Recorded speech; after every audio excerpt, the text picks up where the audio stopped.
Bismillah. Assalamualaikum warahmatullahi wabarakatuh. Teman-teman, di video ini saya mau cocok logi. Cocok logi soal harga properti akankah eh, bukan akankah ya? Cocok logi menurut saya harga properti itu akan turun terus. Properti itu apa? Tanah, rumah. Ya, khususnya dua ini ya. Tanah dan rumah akan terus turun terus. Ini cocok logi saya. Kenapa? Jadi ceritanya gini. Jadi alhamdulillah saya nyimpen emas udah lama, nyimpen emas dan ternyata emas belakangan ini lagi tinggi-tingginya, lagi ATH lah bahasa kerennya itu all time high atau highest high. Jadi lagi all time high. Dan saya lagi berpikir gimana kalau di convert ke properti entah tanah atau rumah. Terus saya diskusi lah sama teman saya dua orang ngobrol ini ngobrol itu, oh kayaknya make sense sih bahwa harus mending sabar dulu. Mending sabar dulu kalau mau beli rumah atau tanah karena mungkin akan terus murah, mungkin akan bubble, mungkin ya. Jadinya kalau saran teman saya justru emas yang lagi tinggi-tingginya ini dikonvertnya ke dolar katanya. Untuk nge-hedging tuh ke dolar katanya. Hedging tuh untuk mengamankan lah. Karena kan lagi tinggi-tingginya ya. Kalau tiba-tiba lagi turun drastis, emasnya turun, saya yakin sih nggak akan turun banget sih emas. Tapi kan lagi tinggi-tingginya, kalau kita bisa exit di situ kan lumayan. Nanti pelan-pelan turun, kita udah nyangkut di atas. Nah, saya diskusi gimana kalau ke properti. Jadi diskusinya kurang lebih kayak gini.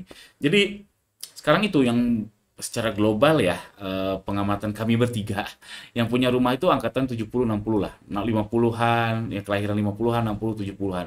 Yang 80-an mungkin ada yang punya rumah tapi nggak semuanya. Tapi yang 50, 60, 70-an rata-rata yang memiliki rumah saat ini dan gede-gede. Gede-gede. Jadi mungkin pemekaran kota apa, yang ketika dulu dibeli masih murah, sekarang udah mahal dan gede. Dan tahun 2035, 2035 tuh dari mana? Jadi 70 tahun 1970 tambah 65 tahun.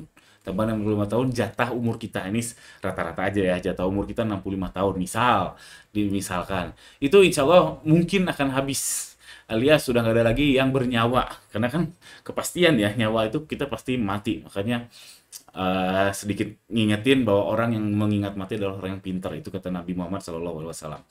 Jadi 2035 katakanlah 7 orang orang kelahiran 70 pada habis mati meninggal. Mau nggak ditinggali anaknya? Yang which is anaknya kemungkinan angkatan 80-an atau 90-an kayak saya, milenial. Saya lahir tahun 90. Atau cucu-cucunya 2000-an, yang 2000-an itu yang Gen Z terus atau mungkin Alpha. Mau nggak ditinggali anaknya?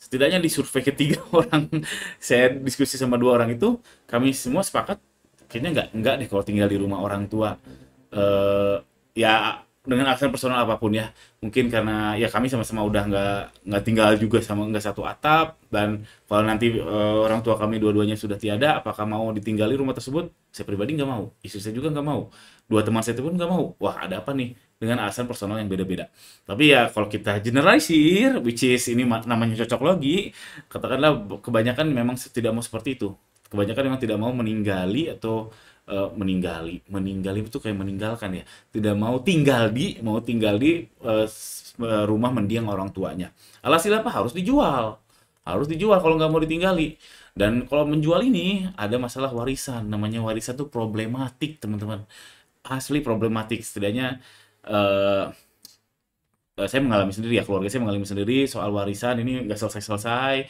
mendengar setelahnya dua kali lah orang yang mengalami hal yang sama soal warisan ini nggak selesai-selesai karena ego sih, masalah ego masing-masing. Padahal kalau yang muslim sudah jelas tertulis di Al-Quran pembagian warisan. Ilmu hukum waris sudah jelas dan panjang lebar. Ahli fikihnya sudah banyak. Kalau ngikutin itu selesai sebetulnya masalah. Yang intinya problematik lah. Problematik jadinya ditunda-tunda menjualnya. Jualnya ditunda, ditunda-tunda, sabar, sabar, sabar, sabar, sabar, sabar. Sehingga nanti kebanyakan rumah yang mau dijual nggak laku-laku dan ya hukum ekonomi ya hukum ekonomi bahwa nggak semua anak-anaknya tadi yang dapat warisan mungkin kayak semua nggak ada juga yang butuh uang sehingga harus dijual juga sehingga nanti ngobral ada kemungkinan ngobral ngobral si rumah itu jadinya murah atau mungkin suatu saat udah saking banyak yang dijual banyak aset nganggur jadinya bubble jadinya meletus tus sehingga harga properti jadi turun ke bawah alias ya lebih murah karena sekarang sekarang gila sih menurut saya. Gila sih harga properti gila-gilaan, gila-gilaan. Itu cocok loginya ya. Terus ada tambahannya apa? Iya. Nah, yang kan misalkan tadi tuh rumah yang tadi kan dijualnya mungkin ke milenial atau Gen Z yang lagi produktifnya, yang mau KPR, yang mungkin lagi kerja lagi bagus-bagusnya. Apa iya harus tinggal di kota yang mahal? Kan enggak, apalagi Gen Z. Gen Z, Gen Alpha mungkin sebagian besar kerjanya udah WFH karena masalah produksi udah aja ke Cina, masalah lapangan udah aja ke Cina yang negeri industrialis. Sedangkan kita kan bukan negeri industri ya sebetulnya ya. Saya lebih suka kita tuh negeri konten kreator. Ya, negeri digital saya lebih suka itu daripada kita maksain untuk industri. Tapi fakta bahwa negara tuh maju kalau industrinya maju, manufakturingnya maju. Tapi intinya saya rasa udah jarang banget Gen Z itu yang atau milenial deh kayak saya milenial yang bermimpi untuk kerja di lapangan entah di konstruksi, entah di manufacturing dan seterusnya. Tapi lebih suka kerja di depan laptop, depan komputer alias nggak harus tinggal di kota karena bisa WFA alias WFH. Kalau bahasa kerennya digital nomad. Digital nomad. Dan itu tren yang terus terus bertambah ya, apalagi gara-gara pandemi kemarin. Jadinya nggak ada urgensi kita tinggal di kota kecuali kalau yang udah berkeluarga masalah sekolah. Dan jangan salah, sekolah sekarang justru sekolah-sekolah bagus karena butuh lahan yang luas pada geser ke pinggir kota, ke pinggir kota, ya kota-kota satelit ya. Kalau di Bandung tuh kota satelitnya ada Lembang, ada Sumedang, ada Majalengka dan seterusnya. Saya lihat banyak pesantren-pesantren, pesantren sekolah nggak ya? Ya ya sekolah lah karena dalam radar situ pesantren yang kelihatannya bagus, dia infrastrukturnya memang niat banget dan yang bagus itu eh, di luar metropolisnya alias di kota satelitnya. Jadi apakah harus tinggal di kota? Nggak harus. Dan mungkin banyak yang berpikiran sama seperti saya, jadinya nggak mau beli rumah yang di kota yang sudah mahal tadi. Jadinya ya terpaksa nanti sih kalau yang ahli waris itu mau duit ngobrol. Jadi harga akan turun. Lanjut lagi, apakah iya rumah di pinggir jalan itu strategis? Nah ini doktrin atau bukan doktrin ya? Ini falsafah. Oh bukan bukan. Apalah namanya lah. Jadi rumah di pinggir jalan itu apakah harus mahal? Enggak juga. Enggak juga. Sebenarnya enggak. Jadi si pemilik rumah, misalkan rumahnya di pinggir jalan, merasa bahwa rumahnya strategis dan harus mahal. Padahal banyak banget saya lihat sekarang bisnis di pinggir jalan tumbang. Kafe.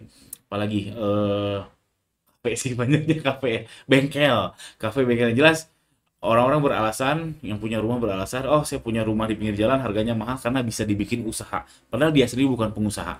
Karena karena zaman sekarang pinggir jalan lokasi strategis tidak menentukan majunya suatu bisnis. Benar. Eh, ya tadi ya kafe saya udah lihat lah banyak banget di pinggir jalan silih berganti kadang ini kadang itu dan gagal juga. Jadi pinggir jalan dan harus mahal ternyata enggak nanti yang ini makin jual mahal nanti ternyata butuh uang termasuk ngobrol saling ngobrol oh bubble meledak. Ya gitulah teman-teman cocok loginya buat teman-teman yang berpikiran beli properti. Kalau saya sih jadinya menahan diri tunggu murah aja lah, tunggu murah aja dan nggak harus di tengah kota. Saya juga nih nunggu anak anak udah bisa mandiri, udah ngekos lah, baru baru mungkin berpikir untuk punya rumah yang serius gitu. Mungkin, mungkin ya begitulah. Wallahu alam. Itu aja teman-teman, mudah-mudahan tidak ada salah kata. Gimana pendapat teman-teman soal harga properti ini, tanah atau rumah? Tuliskan di kolom komentar di bawah gimana pendapatnya. Mungkin banget saya salah, namun juga cocok logi. Jangan lupa subscribe. Assalamualaikum warahmatullahi wabarakatuh.